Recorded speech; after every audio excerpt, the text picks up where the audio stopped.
Howdy folks, I'm cheery Christmas carolers, cacophonously crooning classic carols. I'm Amber. And here are more classic carols for us to croon over. I'm not really sure exactly what this means, but You're singing them, but very cacophonously. yes, like a crow. Let's get started. Those aren't songs, those are Reddit. All right, folks, and our first letter is titled, Am I a Jerk for Not Delivering the Food That I Made to an Event That I Got Uninvited to? 2 weeks ago, I got invited to a baby shower from a friend who I haven't seen in years. She moved to another state, but had apparently moved back and now is having a baby shower here. I was so excited since I haven't seen her in so long. She started with a group chat that was all of the mutuals that she invited. She did disclose that this was going to be a quick and small one since she had just found out that she was pregnant when she was 35 weeks with an induction scheduled on her 37th week. We all started volunteering to be responsible for different things for the baby shower. I said that I'll cook Filipino food and help pay for some of the decor. I sent money to a friend who was in charge of decorating. I asked the mom-to-be how many people are invited besides the ladies in the group chat, and she told me 15. There are 10 of us in the group chat, including me, so I thought that I would cook for 50 people to be on the safe side just in case she invited a few more. I started shopping for ingredients like the lumpia, the pancit, the chicken adobo, and the rice, and a grazing table. I started prepping and coordinating with the decor lady. We figured that we wanted a food and grazing table, and we told the mother-to-be, and she approved it. Now, the day before the baby shower, I spent the whole day cooking. I took off the day. I only work part-time since I'm the primary caregiver for my baby while my man works. Mind you, I had to arrange for my mother-in-law to watch my baby while I did all the cooking and for me to go to the shower. I didn't want to bring my baby since I would be busy with the catering. It was by luck that she had those days off. Then, the night before the baby shower, she DM'd me on Instagram that she had to make some hard decisions and that she had to uninvite me but still wanted me to drop off the food. I told her that I understood and respect her decision, but I will not be dropping the food off. She asked me why, and I told her that it wouldn't make any sense for me to drive 75 minutes, drop off food to an event that I'm no longer invited to. That the only reason why I volunteered to do that was because I was invited. She asked me how she was going to find someone to cater on such short notice, and that it was messed up and hateful. A few friends sided with her, while most sided with me. I want to know, from a stranger's perspective, if I'm the jerk. Edit. 1. I do not know the full story about her pregnancy. She told me that she went to a OB checkup because her period was unusually heavy and long. They found out that she was 35 weeks pregnant and was having complications, which is why they scheduled an induction. I've already sent the screenshots of the DMs to the 10 mutuals. 3 out of the 10 sided with her, which prompted me to post this because maybe I'm missing something. I was being told that I should have been an actual friend, that I should have been the bigger person, that she was going through a rough time with her pregnancy. 3. Mother-to-be never disclosed to me why she had to make a hard decision and why I was uninvited. The whole point for us to volunteer was to take the burden off her shoulders. Our mutual friend was the decor lady, first one to reach out to me about not being there since she and I coordinated where the food was going to be at. She's also the one who told me that the mother-to-be was telling her and the other people that I got my feelings hurt, which is why I didn't want to come. She didn't tell them what my feelings were hurt by, or how, or when. I was too worn out from prepping and cooking to fire back. So I took the peaceful route. I didn't ask for money that I spent on the decor, my gift, I guess. 4. I donated all the food to a women's and children's shelter. I figured that they're more deserving. I cook Filipino food all the time, plus I got a freezer stash of lumpia. All right, folks, what do you think? Absolutely not the jerk. It seems like the mother-to-be wanted free food without the burden of having to host OP. Like, how selfish and self-centered can you be to be like, oh yeah, I don't want you at my event, but like, you're catering still, right? Yeah. So I think that this is a really peculiar situation in the respect that it seemed like the friend originally either went into this knowing that they weren't going to invite OP all along, or something came up and they couldn't handle the stress of having multiple people there. And while I do understand OP's stance here, I think driving 75 minutes, so out of the way to drop food off is a little bit of a burden. So I think if one of the friends wanted to drop by and pick the food up, maybe OP would have still been accommodating. I'm not sure. I would still like no way you're getting this food. Like, here's this friend who pops in out of the blue, invites everyone to a baby shower, and then rescinds that invitation like The night before. the night before. Once she knows OP's already cooked all the food, I think she was banking on OP just dropping it off anyway.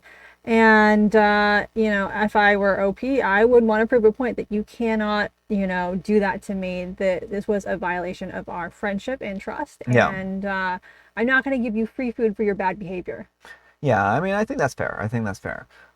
I also find it a little peculiar that OP made 50 plates of food when the thing was supposed to be like 15 at most. Well, no, it was 25 because 15 and 10, but. And they said 50. Yeah, no, but I mean, like, what you said, it was 15 at most. It was 25 based on her head count. Oh, I see. I thought it was 15 total, so like 5 additional people. So I understand now. So yeah, 25 people. That's a lot of people. But I mean, like, that's certainly, I understand why OP would then make 50, because that could allow people to have a second helping or something like that. I don't know. It just seems like OP was doing something very kind. She was making this food for free. Like, if you cater for 25 people even, that's a lot of money. I'm sure OP spent a ton on the groceries, and the ingratitude of this person is just astounding. Yeah. And one last kind of thing is I kind of want to talk about the 35-week pregnancy before she found out that she was pregnant. What do you think about that? I mean, it happens sometimes, it's not a very common occurrence, No. but, especially if someone doesn't put on a lot of weight, during the pregnancy, there have been situations where people just have no idea until the baby's there. Yeah, I mean, I've heard of people giving birth and not knowing that they were even pregnant. Like, they go to the hospital because they're having like issues, and then it turns out that they're actually literally giving birth or something like that, and they're like, I didn't even know I was pregnant. And so it's not uncommon. I mean, it's not common for this to happen, but it does happen every once in a while. But let me know what you folks think. So anyhow, take care and good luck. Alright folks, and our next letter is titled, I want to divorce my wife over her hair. This is just me venting, and I'm just so exhausted with my wife lately. Our little girl's wedding was back in October, and it was a disaster because of my wife. My wife and daughter had gotten into a fight before the wedding, seemingly made up a few days before, so we flew down and were going to stay till after the wedding. When we got there, my wife started complaining about her hair. My daughter was suggesting a few of the salons around the New Orleans area that would fit her in just before the wedding. My wife asked her if she would just do her hair. My daughter has her beautician's license. My daughter agreed, and that's when the disaster started. My wife's hair was too warm, then too cool, then too warm again. My daughter had done her hair 3 times in a row, 6 hours each time, because my wife has a lot of hair and was wanting to be foiled back to back. Don't know if I phrased that correctly. My daughter said that she couldn't do it again a 4th time because she didn't want to overdo the process and her body was killing her. She said that she was becoming burnt out from her nursing job, her hair job, and now all of the wedding planning and doing all the running around. The 3rd appointment was the day of her wedding. And before it started, my wife said, don't take another 10 hours to do it. My wife became very short and snippy with her and complained about her hair the entire time. She kept sending my daughter pictures of her hair that she liked and telling her that she colored her gray too cool. My daughter was in tears during her wedding because she said that her feet were blistered and it was so hard for her to walk in the heels that she had purchased for her wedding day. Her husband gently asked us if we could go home the day after the wedding, and of course I agreed. I was continuously telling my wife that her hair looked amazing and just to leave our daughter alone, but she just kept saying this is her job. I snapped at her after the 2nd appointment and said enough is enough. I also just learned that my daughter spent over $400 just on product for my wife's hair. My little girl and her husband make enough to sustain themselves fine and live comfortably, but I know that after their wedding they wanted to tighten their belts and start saving up for a house because they plan on trying for kids soon. After the wedding, my wife had completely blown up. Once we got home, her saying that her hair was a mess and she was going to have to pay a lot of money to get it fixed. She texted our daughter and ripped into her, saying that what she wanted wasn't that hard and that she's completely destroyed her hair. Our daughter just replied that she's sorry and she hasn't talked to us since. She sent me a happy Thanksgiving text and told me that she loved me, but she hasn't talked to her mom since that text, and she only keeps regular contact with her siblings. I'm so beyond mad that she worked so hard, coming off a 16-hour nursing shift and immediately doing her mom's hair for 6 hours, and then 2 more 6-hour appointments back to back, and my wife's still ungrateful. This isn't the woman that I married. This isn't the mother that I know. If I have to hear about her precious hair one more time, I'm going to leave, because no hair is worth her relationship with her daughter. All right, folks, and I also want to read one of the comments because I do think that it has a little bit more information here. Oh dear, it's Richard says, why does she have monthly doctor's visits? And OP replies, she's trying to lose weight, so she's been on this medication since the beginning of the year and does monthly weight check-ins since it helps hold her accountable and make sure that she's still doing okay on the meds because they cause side effects of heart issues. And the Red Cuddler says, is your wife on phentermine?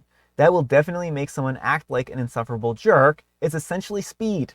And OP replies, yeah, that's exactly the med that she's on. She's taking 30 milligrams twice a day. Should I tell her doctor about this?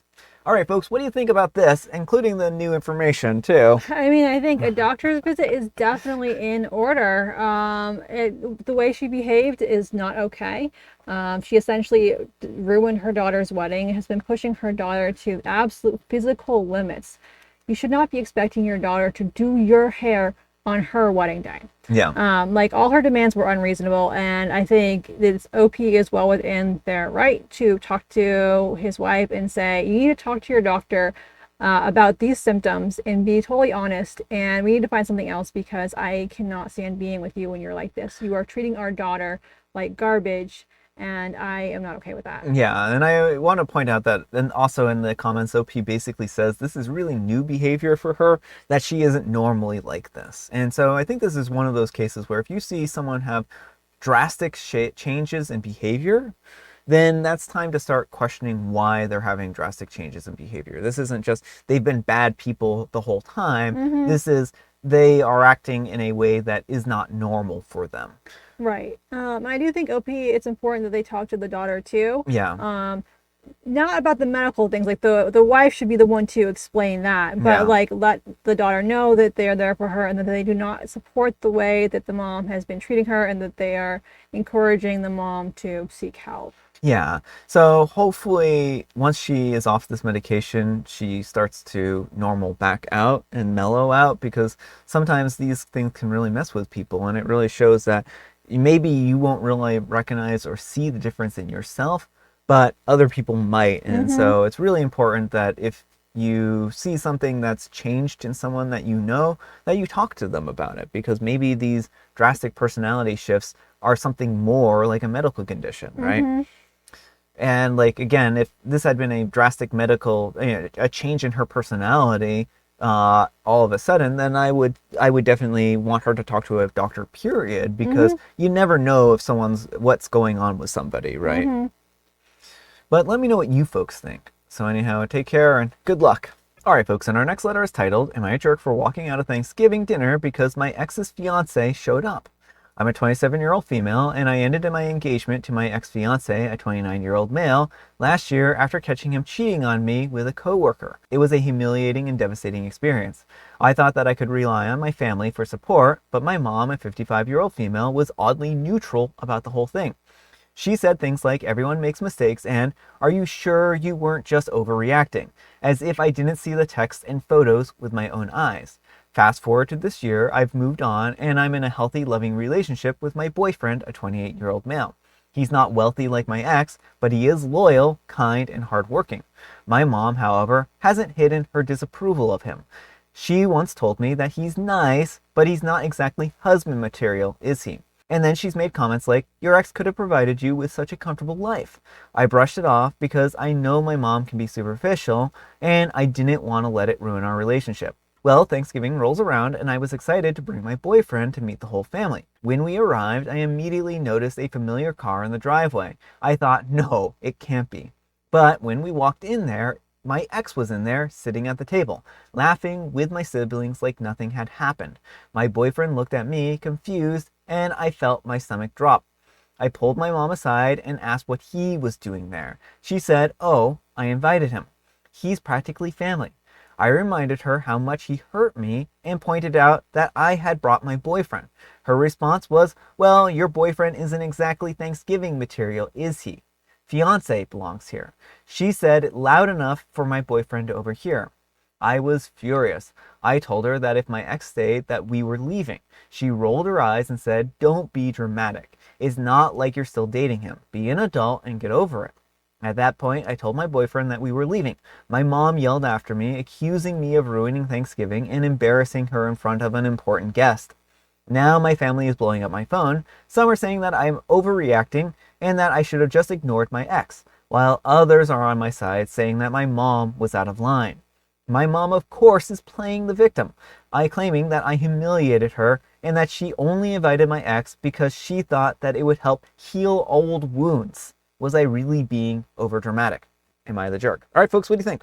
Sounds like someone's not really mom material. Yeah, I mean, Your mom is beyond superficial. She is willing to sacrifice your safety and security and comfort in a relationship so you can have dollar signs. Like, she's seeing the dollar signs and that's all she's concerned about. She is willing to sabotage a relationship that truly brings you happiness to try and get you back together with this manipulative jerk. well, and what's even more sinister about this, right, is I'm sure that if if mom was able to get OP back together with her ex, then there would be plenty of rewards for mom for doing so. That's it. She's thinking only about how this benefits her and not about the actual emotional toll on OP.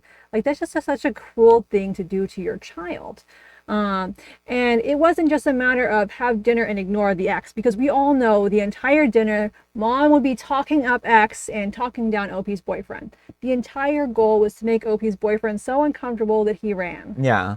So I think that OP absolutely did the right thing here. I think walking away with her dignity intact and before anything happened to make the boyfriend uncomfortable or upset was really the right approach. And plus, it shows that OP isn't going to put up with this nonsense. And I'd recommend going low contact at a minimum, maybe skipping family holidays with your mom until she can be a better person. Yeah. And not sabotage you. Exactly. But let me know what you folks think. So anyhow, take care and good luck. All right, folks, it is tea time. Grab your beverages of choice. I've got some tea right here. And Amber, she has a joke. How do planets entertain themselves?